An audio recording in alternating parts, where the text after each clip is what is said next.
And beginning with the fragile ceasefire in Lebanon, the New York Times has highlighted the fragile state of the ceasefire in Lebanon with the headline reading, Lebanon ceasefire appears to hold despite Israeli strike. The article underscores the uneasy truce, noting Israel's airstrike on militants near the border and ongoing tensions despite the agreement. While both Israel and Hezbollah seem reluctant to return to full-scale fighting, the situation remains precautious, especially for thousands displaced and unable to safely return to their homes. This ceasefire may offer a temporary calm, but its long-term viability is still in question.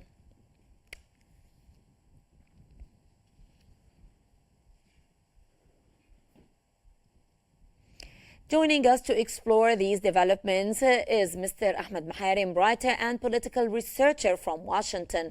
Mr. Moharem, welcome to QNews, and I would like to begin by asking you, can you start by explaining the key terms of this ceasefire and whether they address the root causes of the conflict? After regards, I think this ceasefire is creating a lot of questions, and some of those questions actually it's hard to have a proper answer for it, because ceasefire is already, you can say, 48 hours started, but with that was going on for the last month in Lebanon, actually give for Israeli military and give to Benjamin Netanyahu a kind of victory that he said in front of the media that he achieved already what Israel was trying to do to put a lot of pressure in Hezbollah and also to the Lebanese government. The ceasefire has to be practically on the ground, give the chance to the Lebanese thousands of people. They have to be placed and came back to their home, which is not accurate for time being. So I think what happened is, as political discussion, there's some kind of ceasefire happening, but on the ground it has to be practically achieved. Hands-on people has to came back to their homes. I think Israel still has their upper hand power, and it has given a lot of pressure to Hezbollah.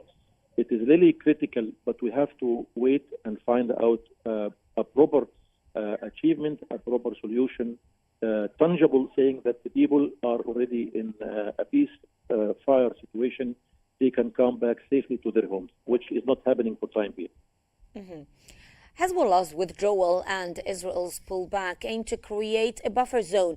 Do you think that this measure is genuine, or is it a temporary tactic by Israel to regroup militarily?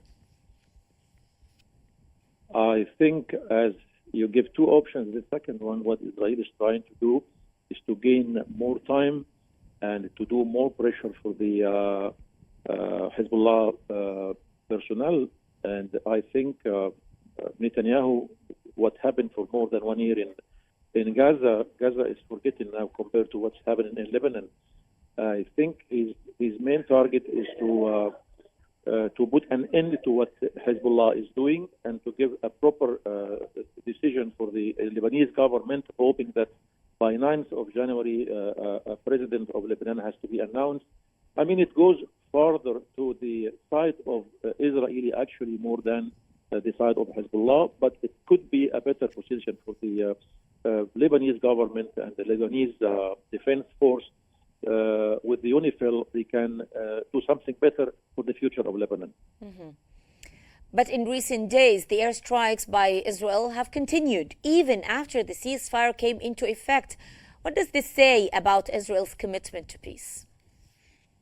Actually, it is very untangible what Israelis are saying, that if something will happen from Hezbollah, Israel can describe that it is already breaking the deal, which is already, I don't think it's not fair, because for the last 48 hours, I don't think that Israel is caring much about what will happen, and that they will continue having all these kind of strike. That's unfair and unexpected.